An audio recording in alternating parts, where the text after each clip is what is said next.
been around this game for a few years. Yes. How has it evolved? Yeah, certainly it's changed. I mean, just the ability to talk to recruits, via Facebook or Twitter. Even today, I'm, sending messages through Facebook to kids in China and kids in Hungary, all over the world. And it's amazing. We took a team picture the other day and we left a gap for the recruit, and say, hey, we're holding a spot for you, and I'm sending that all over the country, and my assistants are the last couple of days. The one piece that I don't know is a positive is the amount of people that have their hands in a kid's decision. And great if they all have the heart for the right thing and what's best for the kid and what's best for the family, but I'm not always sure that happens. And I think that's the piece that I would love to see improved is anybody that's going to influence a kid is going to do it for the right reason and to help the kid make the best decision for them. There's so many avenues, there's so many AAU tournaments, there's so many kids out there. How do you even begin to identify and begin to evaluate who might be a good fit? Yeah, I think one thing, we're getting to watch them younger. And what I've said over and over, the more times we can see them, the different teams they play on, the different experiences, the better we're going to get it right.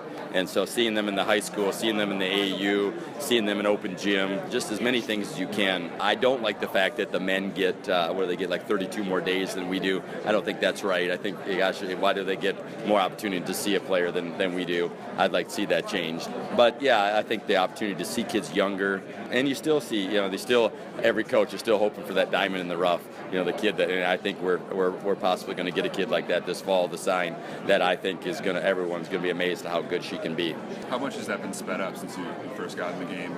How early you're starting to look at kids? Yeah, certainly. When I was an assistant at Evansville in Indiana, I don't remember recruiting 7th, 8th, 9th grade kids. I don't remember ever offering a kid until the end of their sophomore year, start of their junior year. And now, we've got several kids that we've offered the end of their 7th grade year or into their 8th grade year to try to be the first ones in. And honestly, with women in general, they usually can tell. Like these kids, it's not a question if they're going to be good enough.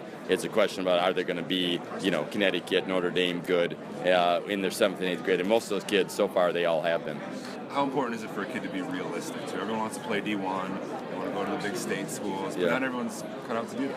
Right, and just trying to figure out the right program. Because one thing we tell players is just because they get a scholarship offer from a school, it doesn't mean that you fit that coach's eye or you fit the style of play. And so trying to figure that out as well for kids and go someplace that you think you're going to have impact. They're the best player in the high school, the best player in the conference, sometimes the best player in the state. And so I think they all think they're going to play. And then, is that realistic? Are you going to play your freshman year? And can you handle that if you don't? And that's obviously an interesting thing as well, because what are they going to, when a kid doesn't play, what do they tell the parents? What do they tell the handlers, the coaches? Because they all think it can't be a lack of talent, and it could be. Maybe just the players that are there are better than you right now. And that's just not something that gets communicated or that they can understand because they think that the kid's the best in the world. I'm sure it can be overwhelming for a parent of a 13-year-old or 13-year-old who's getting recruited already. What advice do you have for a family or student athlete, especially one that's never navigated these waters? Yeah, I think one, be thankful for that. You're getting that, first of all. I think sometimes they all usually start that way. But by the end, the grind and so many texts, so many calls, so much information, that by the end, sometimes they're just sick of the process. And I think the parents can help manage that. Like there's some the parents that you're not going to talk to my daughter, until she gets to this age. If they're not ready for it, don't allow coaches to talk to them. And I even there's a junior this year that we're talking to, and Dad's like, there were so many schools, I don't want her, and that's fine. And I can respect that. You got to look out to your daughter and what's best for them. And sometimes talking to 30 college coaches is not the best thing for the daughter, and trying to manage that. Or doing like home visits. I've told some of them, if you do one home visit, we're all going to want to come in.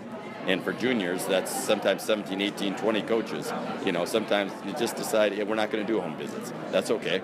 And we'll visit you when we want to. You can come to games and go from there. But, you don't have to have 20 schools come in and do home visits. You can decide this isn't what we want.